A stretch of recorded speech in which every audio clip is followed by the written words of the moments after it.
Right. So this we like I said, we are living in a spiritual war, and certain things are done. Even if people do it, they are influenced. Sometimes you ever wake up one morning and a thought just comes to your mind. You're like, what in the world? Why are you? It's so not you. It's because there are forces that are working to influence us. Scripture tells us in Ephesians, the spirit that now works in the children of disobedience. People don't just want to disobey God because there is an enemy that's trying to block people from receiving and doing the right thing. Not just aside the inherent nature of evil, but there are other forces around that are influencing, spiritual forces actually, that are influencing men's behavior. So anything, the scripture says, the devil does not come but to kill, to steal, and to destroy. To steal, kill, and destroy. So anytime, that's his standard of operation. That's his SOP. So anytime you still stealing, anytime you still killing, and that you know this is the operation and the work of the enemy. So, and God has set his own position. I came that they may have life and have it more abundantly. So anything contrary to that, I think, is the work of the enemy. So that is why I say it's a distraction. It's a distraction because there are certain things. We are in a stage now in humanity and in life where the plane of life is so fragile. We have the spirit of individualism. I am all these. A virus, and even a fragile virus, has just made humbling the whole globe and everybody. So it's a distraction and it's a test because of sometimes the prophetic unfold of events. And while this is going on, is the enemy trying to test particularly the church, because there is a mandate on the church of the administration of life. So if we get wrapped up in, oh, what's going on, and we don't focus on the mission and the mandate that we are supposed to, that is why it's a distraction.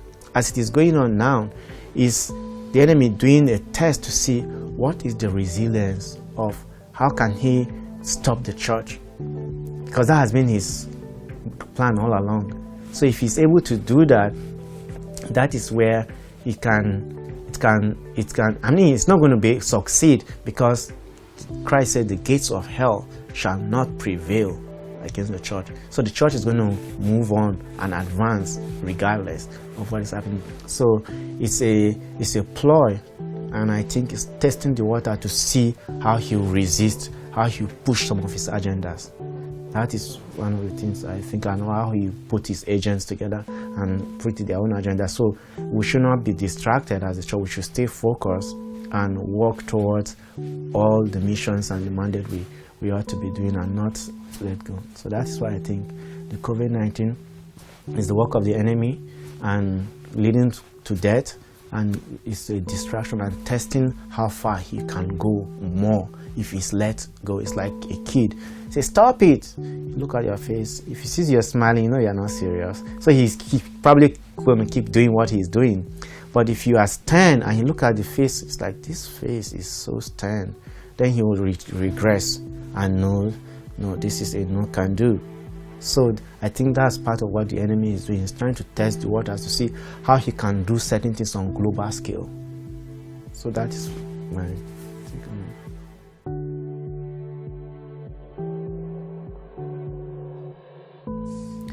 Okay, we are playing defense because as when the coronavirus started, most of the messages we have been umpiring across the board, almost all over the church, is do not fear, do not fear, do not fear, do not fear. That's supposed to be our position all along. And since we are operating from a position of faith, then we shall just launch out in faith, as opposed to, oh man, you guys, hey, calm down, do not fear. I agree. If you have a larger community of people, around, there are some people that may not be following. Some say it's like a followers of 10,000, 5,000, or even 2-3 people. It doesn't matter. But there are some people that will be readdressed and reassured and exhorted. But that became like the central theme all along. So that is why I feel, or I think, looking across the board, it is a defense move, because you are hit and you are not taking cover and then trying to breathe. So no, that should have been your position, so that when you are trying to exhort on do not fear, you should, hey, is anyone here scared? Do not. So it should be more of a selective operation than the whole campaign, because it was locked all over the world, across the board. Our campaign was do not fear, encouraging people, do not fear, do not fear. That should have been our that should have been our stay. Then now it's like, okay, this is going on, how should we move out? But we have now curved in. So that is in a sense what I think has happened. That's why I say we are playing defense. I'm not to castigate anybody, we are all part of the same church, but I feel we would have done a better job. People like Joseph, they saw the famine coming long before it happened, and they provide solutions. So those are some of the things and some of our claims that are that way. That was my position, and I'm looking at it and I'm like, yeah.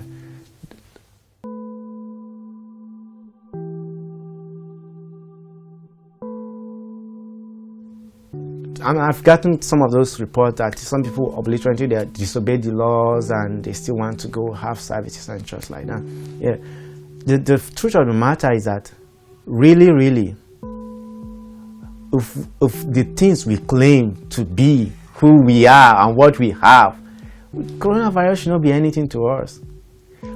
The world should actually see us live our life, and then what is going on with these guys? But you see, we have not gotten to we don't know the things we have as we ought to. So these people probably know that, yes, if Jesus was having a meeting, is he going to cancel it for coronavirus? That is the question we should ask ourselves. No, really. But you see, this is life on a different plane. If we have a divine life, and this divine life gives us transcendence, superiority over the natural life and the fallen life.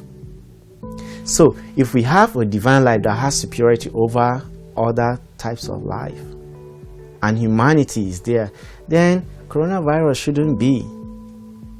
And like I said, if Christ is having a meeting, is he going to cancel? It's okay, please, disciples, go back to your closet, lock up, and yes. So, but you see, because we have not understood the divine nature and what we have divinely and how we operate with them, that is why we have to go to a natural life.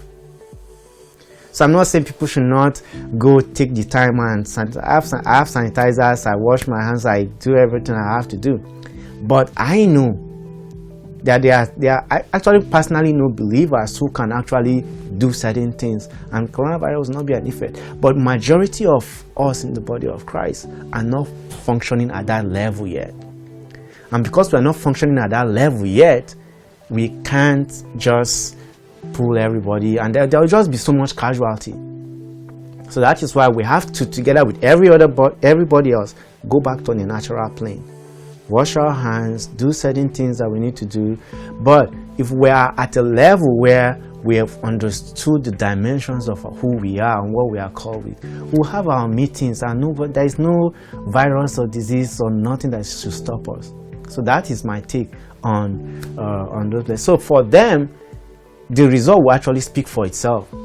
If they meet, like the one I was hearing, that they met and then the next week everybody was got the virus. So you see, that was either assumption or arrogance, but it was held knowledge, but they did not really have the grasp of what they were talking about. And that is why I'm saying, if we had the grasp, this is something we can confidently, and what we should be doing now is healing services.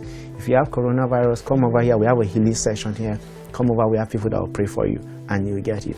Or through revelation and wisdom, it's like, okay, God, what are you saying? How do we solve this problem? If we are not caving into fear. So it's like, okay, this is God, we need wisdom and research. We'll call our doctors, living doctors. What do you think, doctors?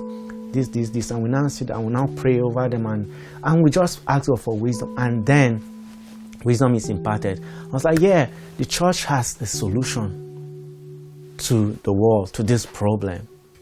And so this is my take on those people. For them, I think if you don't know anything as you ought to, it's better to do. You have a spiritual life, understood. You also have a natural life, and that natural life was even before the fall. That's where the ambiguity is. So there is the natural life, and then there is the fallen life. Then we have the divine life. So sometimes believers just rumble up both the natural life and the fallen life. You are still going to eat, whether Adam fell or not. You still eat food, and that's why Christ said, "Man shall not live by bread alone," because that alone part was for the natural life. Because there is a divine sustaining power to life. So that alone, you still need to eat food to sustain your body. So with that, I would say, yeah, since we don't understand some of these things the way we do, we should keep to the natural rules, that will help us stay wary of, and like a defense, and not let the virus get in our way and stop us. And then there's the rule of the abiding laws of the governance too. So if you're not doing that, you're also violating that rule too.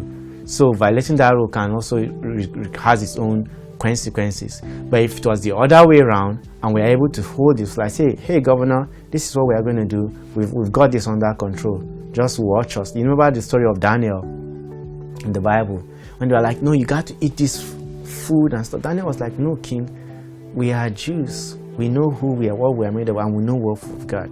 We are not going to defile ourselves with all of these things. Just give us 10 days. Just give us vegetables and fruits. Check us out after 10 days. These are people who understand the dimensions of the civilization they were.